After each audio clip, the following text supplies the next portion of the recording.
ஓம் Saravanabhava channel வாயிலாக உங்களை சந்திப்பதில் பெருமகிழ்ச்சி அடைகிறேன். இன்றைய பதிவு தை மாத ராசி பலன்கள். முதலில் இந்த தை மாதத்துக்குரிய கிரக நிலைகளை நம்ம பார்க்கலாம். அதன்படி பார்க்கும்போது இந்த தை மாதத்தின் முதல் நாளே மனோகாரகனான சந்திரன் விருச்சிக மலையில் உட்கார்ந்திருக்கு. இந்த தை மாதம் முழுவதும் சூரிய பகவான் மகரத்தில் அமர்ந்திருக்கார். சனி பகவான் மீனத்திலும் குரு பகவான் மிதுனத்தில் வக்ரம் பெற்று அமர்ந்திருக்கு. சுக்கிர பகவான் பார்த்தீங்கன்னா இந்த தை மாதம் 23ஆம் தேதி அன்று மகரத்திலிருந்து கும்பமனைக்கு பெயர்ச்சியாகிறது.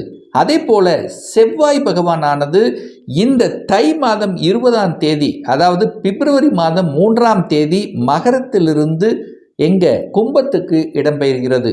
ராகு பகவான் கும்பத்திலும் கேது பகவான் சிம்ம மனையில் அமர்ந்திருக்காங்க. ஸோ இந்த கிரக அமைப்புகளை வைத்துக்கொண்டு இந்த தை மாதம் என்ன மாதிரியான பலன்கள், சாதகம் என்ன, பாதகம் என்ன, எதை செய்யலாம், எதை செய்யக்கூடாது, என்ன மாதிரியான தெய்வ வழிபாடு இந்த தை மாதம் உகந்தது என்பதை பற்றி இந்த பதிவில் நம்ம டீட்டெயிலாக பார்க்க போகிறோம்.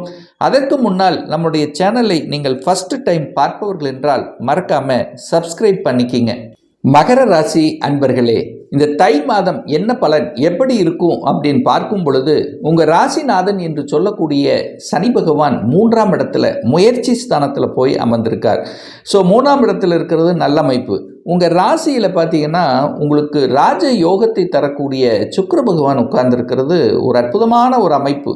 அதாவது ஒரு கோணத்துக்கும் ஒரு கேந்திரத்துக்கும் அதிபதியாக இருக்கக்கூடியவர் சுக்கிரன். அந்த சுக்கிரன் தான் உங்களுக்கு யோகத்தை தரக்கூடியவன். இருக்கக்கூடிய 9 கிரகங்களில் அதிகமான யோகத்தையும் நற்பலனையும் கொடுக்கக்கூடியவன் சுக்கிரன் தான். அந்த சுக்கிரன் உங்கள் ராசியிலேயே உட்கார்ந்துருக்கிறது கூடுதல் சிறப்பு. அடுத்து உங்களுக்கு பாக்கியத்தை தரக்கூடியவன் 9க்குரியவன், எந்தவித கெடுதலையும் தராமல் ஏதாவது கண்டிப்பாக உங்கள் பாக்கியத்தையும் நல்லதையும் கொடுக்கக்கூடியவன் புதன் பகவான். அந்த புதனும் பார்த்தீங்கன்னா உங்கள் ராசியில் உட்கார்ந்துருக்கார். ராசியில் புதன் இருந்தாலே இங்கே திக்பலம் அடையுது, வலிமை பெறுதுன்னு அர்த்தம். நல்ல அறிவாளி, நல்ல சிந்தனை வளம், நல்ல சக்தி, அதாவது என்ன சொல்கிறது, ஒரு அதிநுட்பமான அறிவை கொடுக்கக்கூடிய கிரகம் உங்கள் ராசியில் உட்கார்ந்துருக்கு.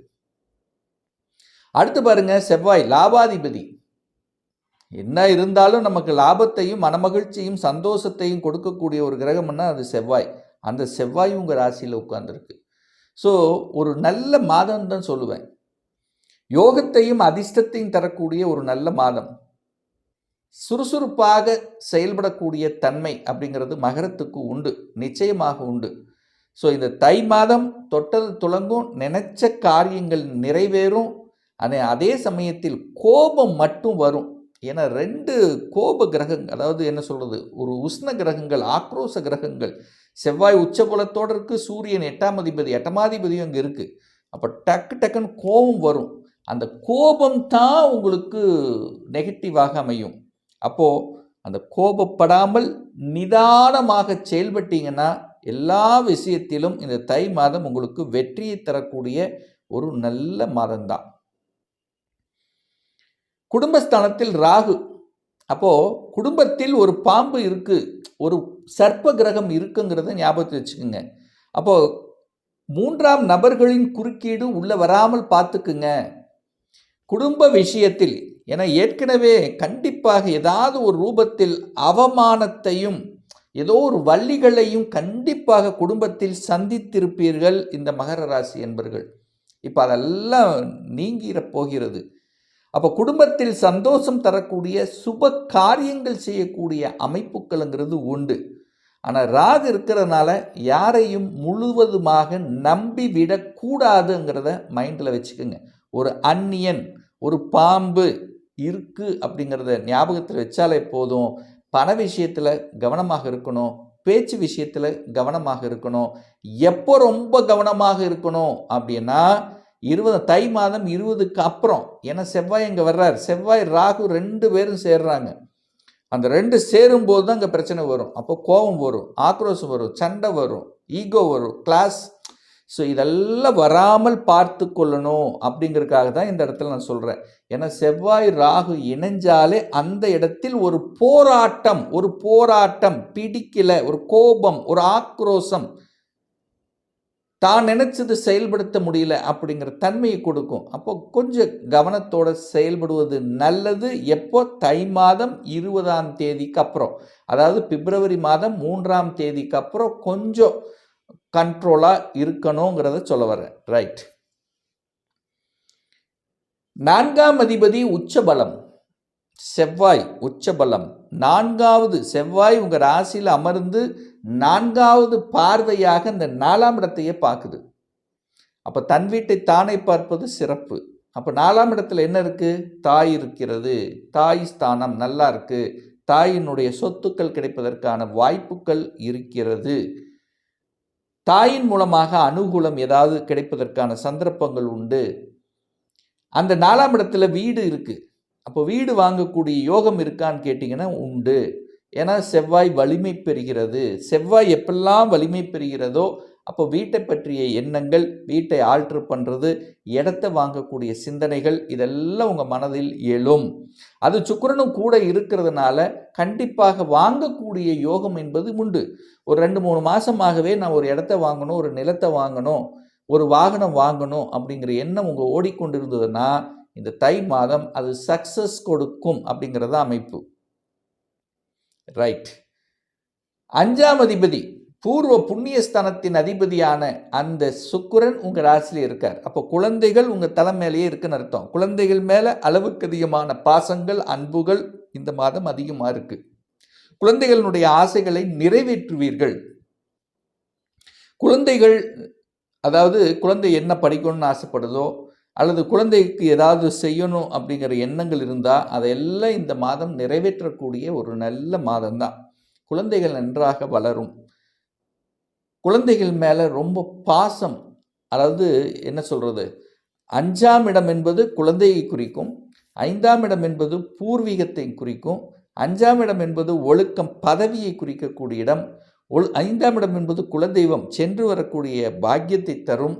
இது மாதிரி நற்பலன்கள் நிறைய இருக்கு. விளையாட்டு துறையில் ஆர்வத்தை இருக்கும், கலைத்துறையின் மீது ஆர்வம் அதிகமாக இருக்கும். ஏதாவது ஒரு கலையில் நம்ம ஒரு சாதிக்கணும் அப்படிங்கிற அமைப்பு இருக்கும். பங்க்சுவாலிட்டி அதிகமாக இருக்கும். சொன்ன இடத்தில் சொன்ன நேரத்தில் போகணும், அதை செஞ்சு முடிக்கணும் அப்படிங்கிற பங்க்சுவாலிட்டி அதிகமாக இந்த மாதம் இருக்கும். ஒரு டைமிங் சென்ஸ்ங்கிறது இருக்கும். இந்த இடத்துல நம்ம இதை சொல்லிட்டோம், அதை செஞ்சிடணும் அப்படிங்கிற அந்த எண்ணங்கள் ஸ்ட்ராங்காக இருக்கும் இந்த மகர ராசி அன்பர்களுக்கு. 6ஆம் இடத்தில் குரு இருக்கார். கடன் என்கின்ற இடத்தில் குரு இருக்கார். அப்போ கடன் கிடைக்கும், வங்கியில் கடன் கிடைக்கும், கடன் கேட்ட இடத்தில் கடன் கிடைக்கும், கடன் அடைக்கணுங்கிற எண்ணம், கடன் இருந்தால் கடனை அடைக்கணுங்கிற எண்ணம் இருக்கும். அப்போ கடனை சார்ந்த எண்ண ஓட்டங்கள் உங்கள் மனசில் இருக்கும். 6-12 கனெக்ட் ஆகுது. ஹெல்த்தில் அக்கறை எடுத்துக்கோங்க. கொழுப்பு சார்ந்த விஷயங்கள் அதிகமாகும். அப்போது வயிற்று சம்பந்தப்பட்ட, ஜீரண சம்பந்தப்பட்ட தொந்தரவுகள் வராமல் பார்த்து கொள்வது இந்த மகரத்துக்கு சிறப்பு அப்படிங்கிறத மைண்டில் வச்சுக்கோங்க. சுகர் யாருக்காவது இருந்ததுன்னா அதிகப்படுத்தும். அப்போது சுகர் சார்ந்த விஷயங்கள், சரியான சுகர் அல்லது ப்ரெஷர் சம்பந்தப்பட்ட சரியான உணவு கட்டுப்பாடு, உடற்பயிற்சி என்பது மகரத்துக்கு சிறப்பு என்பதை ஞாபகத்தில் வைத்து கொள்ளுங்கள். 9ஆம் அதிபதி 10ஆம் அதிபதி இணைஞ்சு 2ஆம் இடத்துல இருக்கிறதுனால தொழில் மூலமாக ஏதாவது ஒரு சேஞ்சஸ் நடத்தணுங்கிற எண்ணங்கள் இருக்கும். தொழிலில் ஒரு மாற்றங்கள், தொழிலுக்கு நல்ல நல்ல தொழிலாளர்களை நியமிப்பீங்க. ஏதாவது நீங்கள் பிஸ்னஸில் இருந்தீங்கன்னா நல்ல அறிவார்ந்த நுட்பமான அந்த திறமையான தொழிலாளர்கள் உங்களுக்கு நிச்சயமாக கிடைக்கக்கூடிய அமைப்புகள், நல்ல ஸ்ட்ராட்டஜி பிளான் வகுப்பீங்க. ஏன் இது நடக்குது, ஏன் இப்படி இருக்குது அப்படிங்கிற ஃபுல் கண்ட்ரோலை எடுப்பீங்க. அதாவது சேஞ்சஸ் உங்களுடைய துறை ரீதியில் அல்லது நீங்கள் செய்யக்கூடிய விஷயத்தில் சில சேஞ்சஸ் செய்து அதை மாற்றம் செய்து அது வளர்ச்சியை நோக்கி செல்லக்கூடிய அமைப்பு இருக்குது. ஏன்னா 9, 10, 11 உங்கள் எண்ணங்கள் பூரா 9ஆம் அதிபதி, 10ஆம் அதிபதி, 11 பாக்கியத்தை எப்படி அடைவது, தொழிலில் எப்படி முன்னேறுவது, எப்படி லாபத்தை அடைவது, இந்த சிந்தனை ஓட்டங்கள் ரொம்ப ரொம்ப அதிகமாக இருக்கும் மகரத்துக்கு.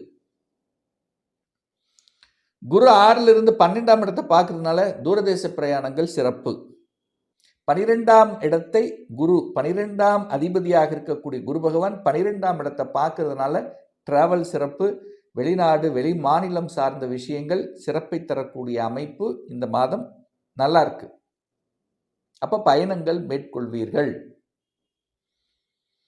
ஒரு நல்ல தெய்வ வழிபாடு இந்த தை மாதம் அப்படின்னு எடுத்துக்கிட்டீங்கன்னா,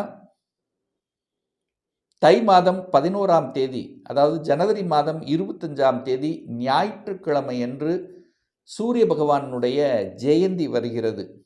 அப்போ யாருக்கெல்லாம் அரசாங்க வேலை கிடைக்கல, அரசாங்கத்தில் சில பிரச்சனைகள் இருக்குது, தகப்பன் சார்ந்த விஷயத்தில் பிரச்சனை இருக்குது, தகப்பன் சொத்து சார்ந்த விஷயத்தில் பிரச்சனை, எனக்கு ப்ரமோஷன் கிடைக்கல, ஏதாவது ஒரு வழிகள் எதிர்ப்புகள் பகைகள் இருந்து கொண்டே இருக்குது, கடன் அதிகமாக இருக்குது. ஸோ இந்த மாதிரி இருக்கக்கூடிய மகர ராசி என்பர்கள் அன்றைய தினம் நவ கிரகத்தில் இருக்கக்கூடிய சூரிய பகவானுக்கு சிகப்பு நிற வஸ்திரத்தை அணிவித்து சிகப்பு நிற மலர்களால் அர்ச்சனை செய்து 9 நெய் தீபம் ஏற்றி மனதார வழிபட்டீங்கன்னா கண்டிப்பாக இந்த சூரியன் சார்ந்த விஷயத்தில் இருந்து வந்த பிரச்சனைகள் விலகும் அப்படிங்கிறதுல எந்தவித மாற்று கருத்தும் கிடையாது.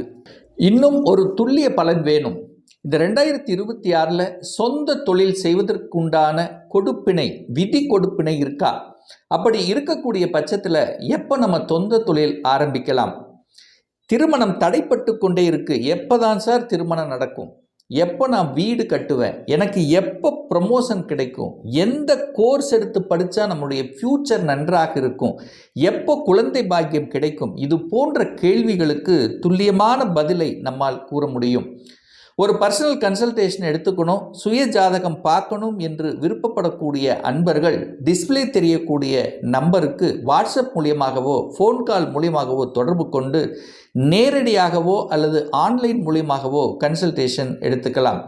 நம்மளுடைய அலுவலகம் கோயம்புத்தூரில் அமைந்துள்ளது. அதாவது கோயம்புத்தூர்லிருந்து மேட்டுப்பாளையம் செல்லும் வழியில் வெள்ளக்கிணர் பிரிவு, அதாவது அன்னபூர்ணா ஹோட்டலுக்கு அருகாமையில் அமைந்துள்ளது.